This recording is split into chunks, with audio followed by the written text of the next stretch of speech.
A new thing. Hello, Malcolm here, and welcome to your daily devotional podcast anchored in Isaiah 43 and verse 19, where God says, "See, I am doing a new thing.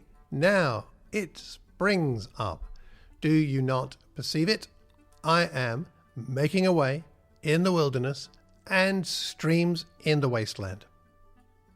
Now, we're currently looking at God doing a new thing in the life of Abraham, and today and tomorrow, we're going to explore Abraham's sacrifice. So this is a part one of part two. Let's read the first part of the story here in Genesis 22, verses 1 to 8. Sometime later, God tested Abraham. He said to him, "Abraham." "Here I am," he replied. Then God said, "Take your son, your only son, whom you love, Isaac, and go to the region of Moriah. Sacrifice him there as a burnt offering on a mountain I will show you." Early the next morning, Abraham got up and loaded his donkey. He took with him 2 of his servants and his son Isaac. When he had cut enough wood for the burnt offering, he set out for the place God had told him about. On the third day, Abraham looked up and saw the place in the distance. He said to his servants, "Stay here with the donkey, while I and the boy go over there. We will worship, and then we will come back to you." Abraham took the wood for the burnt offering and placed it on his son Isaac, and he himself carried the fire and the knife.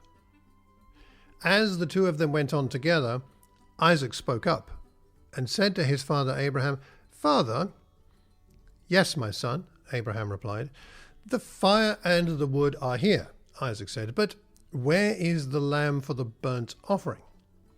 Abraham answered, "God himself will provide the lamb for the burnt offering, my son."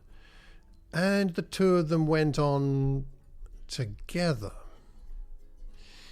What we're learning here, at least in part, in terms of sacrifice, is that Abraham trusts God to provide. Abraham is called to make the ultimate and a most unreasonable sacrifice here. And God even acknowledges how hard it is for Abraham when he says, it's your son, your only son, whom you love. And God knows how hard this is. And Abraham, astonishingly, convictingly and inspiringly, Abraham is swift to obey. Gets on with it, gets the donkey, gets the wood, gets the fire, gets the servants, gets the son, and off they go. He trusts God regarding the outcome. As he says, God himself will provide. And I think Abraham understands the purpose of the command, because he tells the servants, "We will worship and come back." It's about worship. This whole adventure, this whole sacrificial adventure is one of worship. Worship and sacrifice go together, don't they? In some ways, worship is sacrifice, and sacrifice is worship. Romans 12, verse 9. "I urge you, brothers and sisters, in view of God's mercy, to offer your bodies as a living sacrifice, holy and pleasing to God. This is your true and proper worship." Worshipping by sacrificing. So to do a new thing, to think about what we're talking about in this series, doing new things and God doing new things, to do a new thing is to offer a new sacrifice, isn't it? Or a new aspect of a sacrifice. And I wonder if there's a sacrifice necessary for you and me in order for God to do a new thing in your life, in your local group. What might the sacrifices be? Might that be something to pray about today? God, what kind of sacrifice are you asking me to make so that I can devote to you my true and proper worship?